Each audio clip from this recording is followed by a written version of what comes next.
नमस्कार. मी श्रीधर जोशी. आपण पाहतात व्हिडिओ चॅनल कर्मचारी मित्र.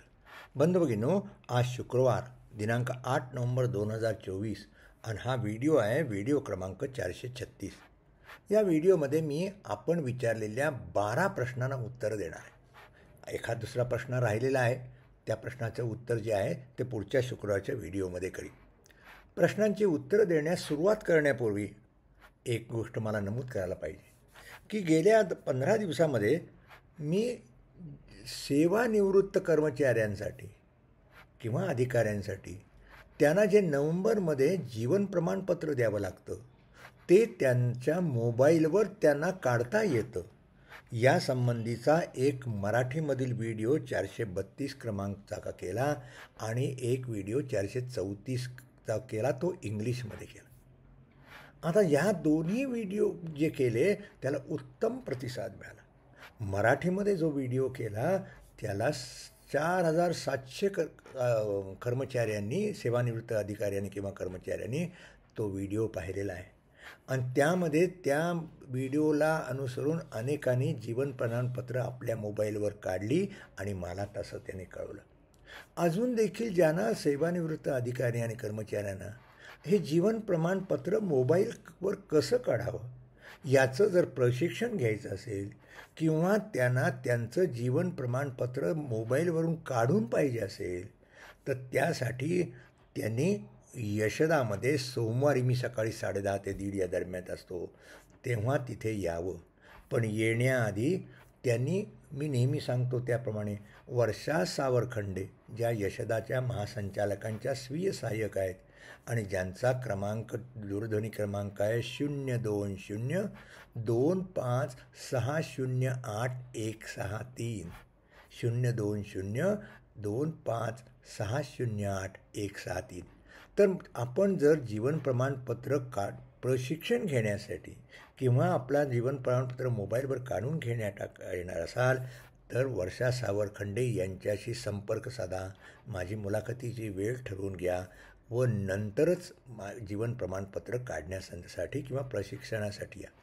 जीवन प्रमाणपत्र काढायचं असेल किंवा प्रशिक्षण घेण्याचं असेल तरी देखील आपण आपला आधार कार्ड नंबर, आपला मोबाईल क्रमांक, आपला ईमेल ID आणि बँक अकाउंट नंबर घेऊन या, म्हणजे मग मी यासंबंधीचं प्रशिक्षण देऊ शकेन. अर्थात त्या व्हिडिओमध्ये जसं खुलासा केला, आता त्याप्रमाणे त्यानंतर एक नवीन बदलही झाला, तो मी शॉर्ट व्हिडिओ करून आपल्या सर्वांना कळवला. तो बदल असा होता की आता हे जीवन प्रमाणपत्र आहे ते नुसतंच अँड्रॉईड प्रणाली असलेल्या मोबाईलवरच नाही तर आयफोनवर देखील, म्हणजे जिथे iOS प्रणाली आहे त्याच्यावर देखील काढता येतं. थोडक्यात कुठल्याही मोबाईलवर आपल्याला ज्याच्याकडे इंटरनेट आहे त्याला जीवन प्रमाणपत्र काढता येईल. चला मित्रांनो, मी एवढा खुलासा फक्त या जीवन प्रमाणपत्र काढण्यासाठी आणि उत्तम जीवनपत्रांचा व्हिडिओ पाहिला आणि त्याला उत्तम प्रतिसाद दिल्याबद्दल अनेकांचे आभार. आणि त्यांना देखील, त्यांनी जर जीवन प्रमाणपत्र मोबाईलवर काढलं असेल तर त्यांना साहजिकच बँकेत जाण्याची कटकट राहणार नाही. चला प्रश्नांची उत्तरं देण्यास सुरुवात करतो. पहिला प्रश्न आहे, PWD खात्यातले कर्मचारी होते ते त्यांच्याविरुद्ध फौजदारी गुन्हा दाखल झाला आणि मग ते निलंबित होते. पण निलंबित असतानाच त्यांना ते सेवानिवृत्त झाले. आता सेवानिवृत्त झाल्यानंतर आपल्याला माहिती आहे की ज्या एका कर्मचारी जेव्हा सेवानिवृत्त होतो त्या दिनांकाच्या दिवशी जर त्याच्याविरुद्ध विभागीय चौकशी प्रलंबित असेल किंवा फौजदारी कारवाई प्रलंबित असेल तर साहजिकच त्याला नियमित निवृत्ती वेतन मिळत नाही. त्याला फक्त तात्पुरतं निवृत्ती वेतन मिळतं आणि सेवा उपदान मिळत नाही. आता या प्रश्नकर्त्यांचं म्हणणं आहे की त्यांना बाकीचे सर्व लाभ मिळाले पण त्यांना ग्रॅच्युटी सेवा उपदान मिळालेलं नाही. ते मिळेल किंवा नाही? तर पहिल्यांदा मी आपल्याला खात्री सांगेन की आपण म्हणताय आपल्याला सर्व लाभ मिळाला, पण आपल्याला सर्व लाभ मिळाले नसतील, आपल्याला तात्पुरतं निवृत्ती वेतन मिळालं आहे. कारण नियमित निवृत्ती वेतन मिळालेलं नाही आणि नियमित निवृत्ती वेतन मिळालंच तर कम्युटेशनचा फायदा मिळेल, त्यामुळे आपल्याला कम्युटेशन देखील मिळालं नसेल. पण साहजिकच प्रॉव्हिडंट फंड वगैरे मिळाला असेल. पण जोपर्यंत फौजदारी कारवाई प्रलंबित आहे तोपर्यंत आपल्याला सेवा उपदान मिळणार नाही. पण फौजदारी कारवाई खरोखरच प्रलंबित आहे का? आपल्या त्या प्रकरणात चार्जशीट वगैरे इश्यू झाला आहे का नुसतं इन्व्हेस्टिगेशन आहे याची खातरजमा करा. आणि त्याची जर सद्यस्थिती असेल तर ती कळवा आणि खरोखरच फौजदारी प्रकरण प्रलंबित आहे का. म्हणजे महाराष्ट्र नागरी सेवा निवृत्ती वेतन नियम 1982च्या नियम 27मध्ये जी व्याख्या दिलेली आहे त्या व्याख्येप्रमाणे फौजदारी प्रकरण प्रलंबित असेल तरच आपल्याला आपलं निवृत्ती वेतन रोखून ठेवता येतं. पण त्यामुळे जर आपण म्हणता त्याप्रमाणे फौजदारी प्रकरण जर प्रलंबित असेल तर आपल्याला सेवा उपदान मिळणार नाही. त्या प्रकरणातील नेमकी वस्तुस्थिती कळवा, मी आपल्याला अधिक खुलासा करू शकेन. या पुढच्या प्रश्नकर्त्या आहेत महिला अधिकारी आहेत. यांचं म्हणणं आहे की त्यांच्या बाबतीत निलंबनाचा आदेश 24/9/2022 काढण्यात आला. 24/9/2024ला आणि मात्र यांना आदेश मिळाला 16 ऑक्टोबर 2024 आणि म्हणजेच त्या 16 ऑक्टोबर 2024पर्यंत काम करत होता असं त्यांचं म्हणणं. आणि त्यांना सप्टेंबरचा पूर्ण पगार मिळालेला आहे. आणि आता मात्र त्यांचं असं म्हणणं आहे की 16 ऑक्टोबरपर्यंतचं त्यांना म्हणजे ऑक्टोबर महिन्यातलं 16 ऑक्टोबरचं वेतन पूर्ण मिळेल का, हा त्यांचा पहिला प्रश्न. खरा निलंबनाचा आदेश काढल्यानंतर देखील आपल्याला आपण सेवा केलेली आहे आणि त्यामुळे आपल्याला जसं सप्टेंबरचं वेतन दिलं आहे तसं याचं वेतन देखील 16 ऑक्टोबरचं वेतन आपलं कार्यालय देईल. अर्थात निलंबनाचा आदेश केव्हा अंमलात येतो यासंबंधी आपण जर प्रश्न विचारला तर यासंबंधी एक मी व्हिडिओ क्रमांक 182 केलेला आहे आणि त्यामध्ये 182च्या व्हिडिओमध्ये एक न्यायनिर्णयाची चर्चा केली आहे की निलंबन आदेश निर्गमित झाल्यापासून म्हणजे तो कर्मचाऱ्याला मिळाल्यापासून नाही तर निलंबन आदेश निर्गमित झाल्याच्या तारखेपासून तो निलंबनाचा आदेश अंमलात येतो अशा प्रकारचा तो न्यायनिर्णय आहे.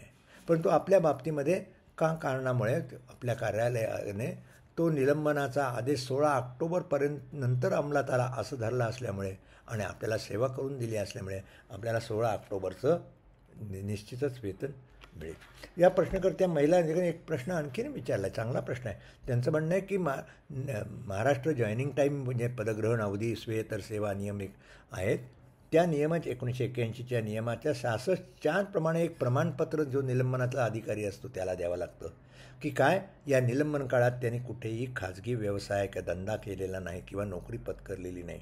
तर यांचं म्हणणं आहे की आता मी कुठला हे प्रमाणपत्र द्यायचं कुठल्या तारखेपासून. ज्या अर्थी 16 ऑक्टोबरपर्यंत आपल्याला पगार मिळणार आहे, आपण सेवा केलेली आहे, त्यामुळे आपल्याला जे प्रमाणपत्र द्यायचे आहे ते 16 ऑक्टोबर ते 31 ऑक्टोबर या काळात आपण कुठेही खाजगी नोकरी केली नाही अशा प्रमाणचं प्रमाणपत्र द्यावे लागेल. आता ऑक्टोबर झालेलं आहे, नोव्हेंबर महिन्यामध्ये आपल्याला वेतन मिळालं किंवा नाही हे देखील मला कळवा आणि मी म्हणतो त्याप्रमाणे जर वेतन मिळालं असेल तर साहजिकच 16 ऑक्टोबर ते 31 ऑक्टोबर या काळातलंच आपल्याला प्रमाणपत्र द्यावं लागेल.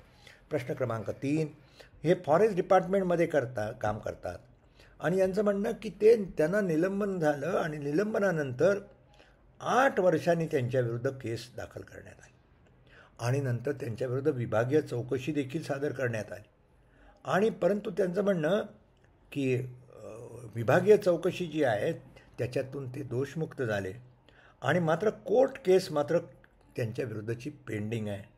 तर या कर्मचाऱ्याला पूर्वीचं जे वेतन आहे कारण विभागीय चौकशीत दोषारोप काही सिद्ध झाले नाही त्यामुळे त्याचं वेतन द्यावं किंवा कसं. तर या प्रकरणामध्ये या प्रश्नकर्त्यांना मी एवढं सांगेन पहिल्यांदा की आपलं जे निलंबन झालं आहे ते निलंबन आपल्याविरुद्ध फौजदारी गुन्हा दाखल झाला आहे म्हणून झालेला आहे आणि ते फौजदारी प्रकरण आपल्याविरुद्ध अजूनही पेंडिंग असेल. आता पेंडिंग तुमचं जर प्रकरण असेल तर ज्या कारणावरून निलंबन झालेलं आहे ते झालेलं नाही आणि त्यानंतर आपल्याला आपण विभागीय चौकशी सुरू केलेली ही गोष्ट खरी आहे परंतु आपल्या फौजदारी प्रकरण निश्चित झालं नसल्यामुळं आपल्याला जो निलंबन काळ आहे तो निलंबन काळ अजून ठरवलेला नाही. कारण निलंबन काळ हा आपल्याला तो कर्तव्यकाळ म्हणून धरला गेला तरच पूर्वीचं वेतन द्यावं देता येईल, अन्यथा नाही. आणि त्यामुळे मी जसं म्हणतो त्याप्रमाणे आपलं प्रकरण निलंबन जे झालं होतं ते कुठल्या कारणावरून झालं होतं ते फौजदारी प्रकरणावरूनच झालं होतं ना याची आपण खातरजमा करा. आणि 8 वर्षाचा जो निलंबन काळ आहे त्या काळाच्या संदर्भामध्ये जोपर्यंत शिस्तभंगविषयक अधिकारी तो काळ कर्तव्यकाळ म्हणून धरत नाहीत तोपर्यंत आपल्याला त्याचं ॲरियर्स किंवा त्याचं वेतन मिळणार नाही. तेव्हा आपला एखादा निलंबन आदेश असेल तो जरा माझ्याकडे पाठवा आणि मी म्हणतो त्याकडे जरा खुलासा करा की निलंबन कशावरून झालं आहे, म्हणजे मी अधिक खुलासेवार उत्तर देऊ शकेन. पण बहुतांशी जे उत्तर मी जे सांगितलं आहे त्यावरून आपलं निश्चित समाधान झालं असेल अशी माझी अपेक्षा आहे. चला पुढच्या प्रश्नाचा आहे.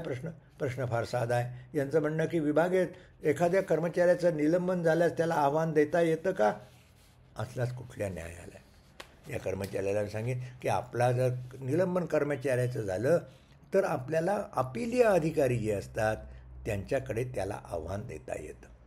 या व्यतिरिक्त आपल्याला न्यायालयातही जाता येतं. न्यायालयात जायचं आपण जर शासकीय कर्मचारी असाल, नागरी सेवेतील कर्मचारी असतात तर आपल्याला महाराष्ट्र प्रशासकीय न्यायाधिकरणाकडे दाद मागावी. आपण जर प्रशासकीय म्हणजे शासकीय सेवेमध्ये नसाल तर आपल्याला मात्र एकतर आपल्याला उच्च न्यायालयात किंवा दिवाणी जे न्यायालय असेल किंवा इंडस्ट्रियल न्यायालय असेल तिथे आपल्याला दाद मागता येईल.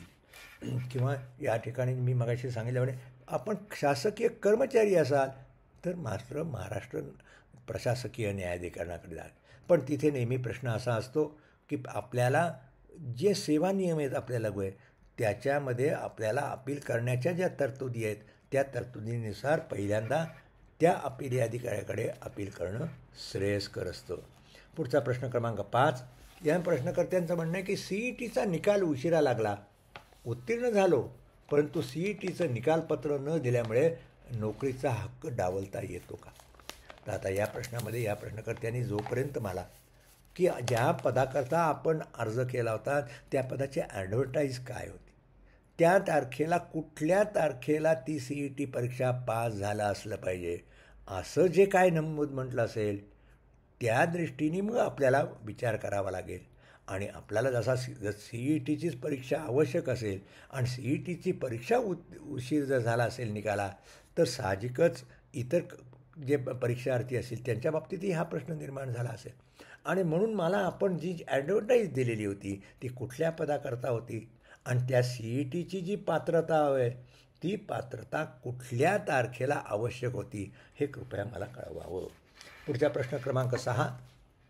या प्रश्नकर्त्यांचं म्हणणं आहे की यांना 8 मे 2005ला 2 जुळ्या मुली झाल्या, म्हणजे एका वेळी प्रसूती झाली आणि 2 जुळ्या मुली झाल्या आणि 16 ऑक्टोबर 2007ला मुलगा झाला. आता यांचं म्हणणं आहे की 3 अपत्य झाली. आता त्यामुळे 3 अपत्य झाली या कारणावरून त्यांना सरकारी नोकरी अपात्र ठरवलं जाईल का, तर अपात्र ठरवलं जाणार नाही.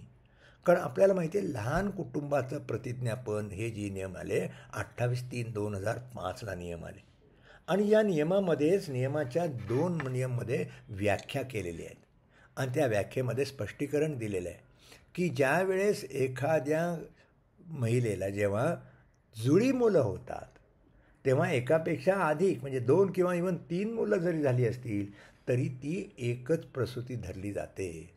त्यामुळे आपल्याला जेव्हा 2 मुली झाली असतील तर त्यावेळेस लहान कुटुंबाचं प्रतिज्ञापन या निमित्ताकरता एकच अपत्य समजलं येईल आणि नंतर दुसरं अपत्य झालेलं आहे म्हणजे थोडक्यात आपल्याला 2पेक्षा अधिक अपत्य नाही.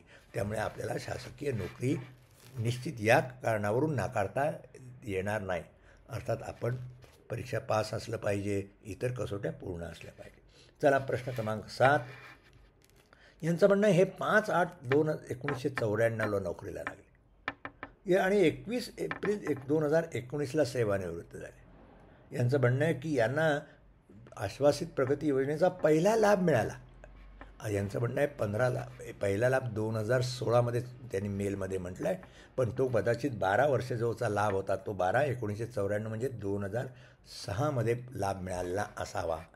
आणि जर 2006मध्ये मिळाला असेल तर आता आपल्याला माहिती आहे की 1/1/2007व्या वेतन आयोगानंतर आपल्याला ही 3 लाभांची योजना सुरू करण्यात आलेली आहे आणि त्यामुळे आपल्याला जर पहिला लाभ जर बसेल तर त्याप्रमाणे 3 लाभ मिळाला म्हणजे पहिला लाभ 10 वर्षांनी दुसरा लाभ 10 वर्ष असा मिळाला पाहिजे. आपल्याला पहिला लाभ मिळाला पाहिजे होता 2004ला आणि दुसरा लाभ मिळाला पाहिजे 2014ला.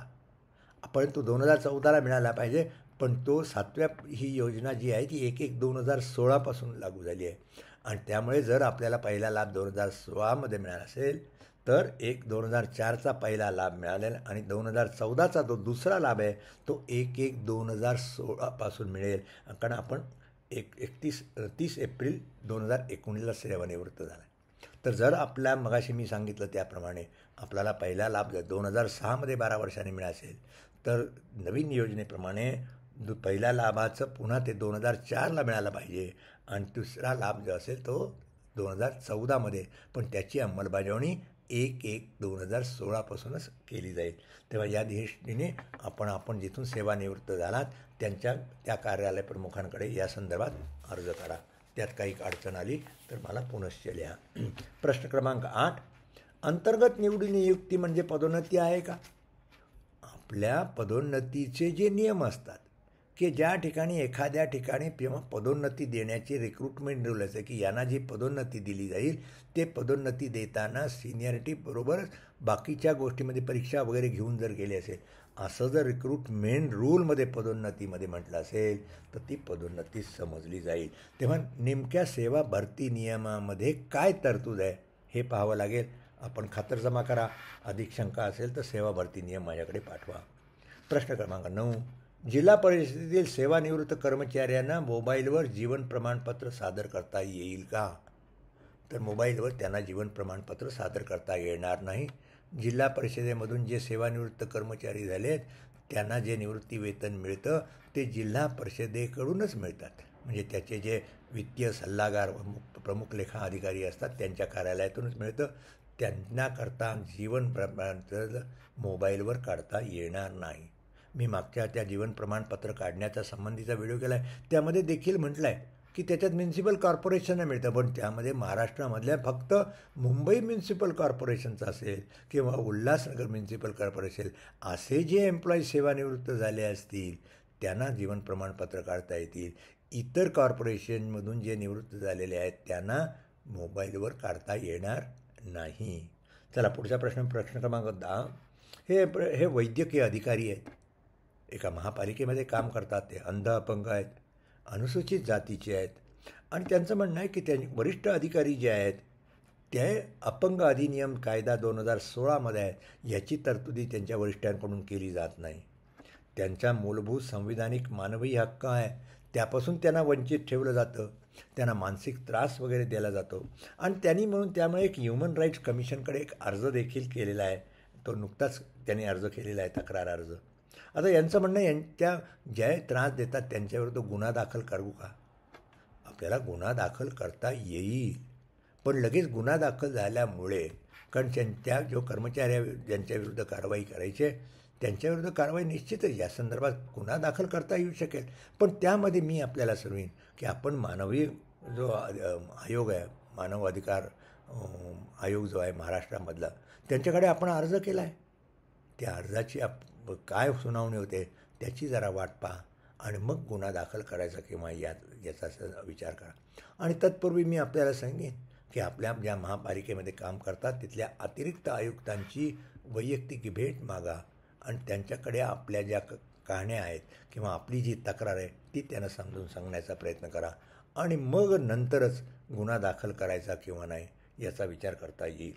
चला पुढचा प्रश्न क्रमांक पाहूया. या प्रश्नाकडे आहे की भरतीची प्रक्रिया झाल्यानंतर सुरू झाल्यावर भरती नियमात बदल करता येत नाही, असा एक निर्णय, महत्त्वपूर्ण निर्णय 7 नोव्हेंबर म्हणजे 2 दिवसापूर्वीच त्यांनी जो काही दिलेला आहे आणि तो त्या निर्णयावर व्हिडिओ करावा अशी सूचना आहे. सूचना निश्चित चांगली आहे आणि हा मी पाहिला 42 पानाचा तो न्याय निर्णय आहे आणि तो खरोखरच महत्त्वाचा न्याय निर्णय आहे. त्याच्यावर मी व्हिडिओ यथावकाश करीनच, एवढंच मी यांना सांगेन. पण या जजमेंटमध्ये जे त्यांनी म्हटलं आहे हे खरंच आहे की एकदा सेवा भरतीची प्रक्रिया सुरू झाली म्हणजे नियमाप्रमाणे जी भरती करायची असेल त्याची प्रक्रिया एकदा सुरू झाली. आता भरतीची प्रक्रिया जाहिरात देऊन होते, त्यामुळे एकदा जाहिरात दिल्यानंतर मग जे सेवा भरतीचे जे नियम आहेत त्याच्यात कुठल्याही प्रकारचा बदल करता येत नाही, असा निर्णय सर्वोच्च न्यायालयाने आहे. मी मगाशी म्हटल्याप्रमाणे या सर्वोच्च न्यायालयाच्या न्याय निर्णयाच्यावर एक स्वतंत्र व्हिडिओ यथाअवकाश करीन, पण सध्या तरी या प्रश्नकर्त्यांनी सूचना केली आहे त्याबद्दल त्यांना धन्यवाद. त्यांनी मला ते जजमेंट पाठवलं आहे. मी पण ते जजमेंट पाहिलेलं आहे, पण यथावकाश मी व्हिडिओ करीन. पण सर्वांनीच या जमिनी लक्षात करावं की सेवा भरतीच्या नियमाप्रमाणे एखाद्या प्रकरणामध्ये जाहिरात दिली पद भरण्याची की मग सेवा भरती नियमात बदल करता येत नाही. चला आजच्या शेवटच्या प्रश्नाकडे येऊया. प्रश्न क्रमांक 12. या प्रश्नकर्त्यांचं म्हणणं आहे, निलंबन कालावधी 8 वर्ष असू शकतो का? आणि खातेनिहाय चौकशी केली पण कुठलाही दोषारोप सिद्ध झाला नाही आणि मग यांना कामावर करण्यात येईल. आता निलंबन काळ 8 हा इतका वर्ष राहणं बरोबर नाही.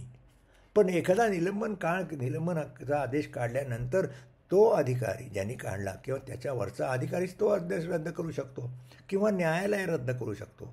पण जर कर्मचाऱ्यांनी त्या निलंबन आदेशावर आव्हानच दिलं नाही तर जोपर्यंत तो निलंबन आदेश रद्द होत नाही तोपर्यंत त्याला तो निलंबनाखाली राहतो. पण हे मात्र 8 वर्ष निलंबन हे अत्यंत अवाजवी आहे. पण त्याला मी मगाशीमध्ये न्यायालयाकडून करून घेतलं. आता आपण म्हणता त्याप्रमाणे आपल्याला आता कामावर घेतलेलं आहे. आता पण कामावर घेतल्यानंतर आपल्याकडून एक कार्यालय प्रमुखांनी कुठल्या देशाचं एक आपल्याकडून बॉन्ड लिहून घेतलेला आहे आणि बॉन्डमध्ये आपल्याकडून वेतनवाढ बंद मला मिळणार नाही, 3 वर्ष वेतनवाढ बंद होईल किंवा कोणत्या प्रकारचं देयक दिलं जाणार नाही असं आणि पुढेही कुठल्या न्यायालयात जाणार नाही असं आपल्याकडून शपथपत्रावर 200 रुपयाच्या स्टॅम्प पेपरवर बॉन्ड घेऊन घेतला आहे. ही जी कारवाई कार्यालय प्रमुखांनी केलेली अत्यंत चुकीची, ही बेकायदेशीर कारवाई आहे. असल्या प्रकारचं बंधनपत्र घेणं चूक आहे आणि हे बंधनपत्र आपल्याला बळजबरीने घेतलेलं आहे. त्यामुळे त्याला अंमल देता येणार नाही.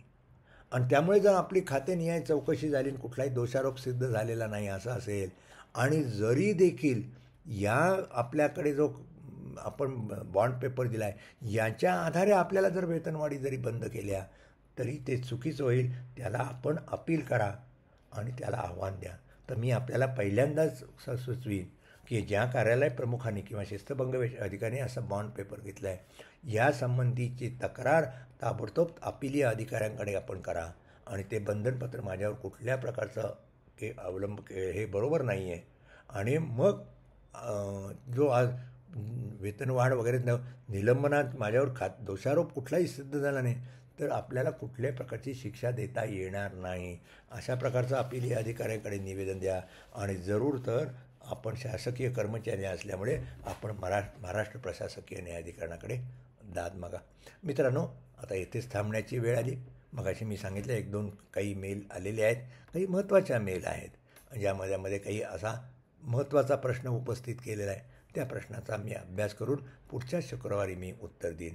आता येथेच थांबतो. व्हिडिओ आवडला असेल तर लाईक करा, शेअर करा, इतरांना फॉरवर्ड करा आणि या चॅनलला सबस्क्राईब केलं नसेल तर आपण सबस्क्राईब करा आणि इतरांना देखील सबस्क्राईब करण्यास सांगा.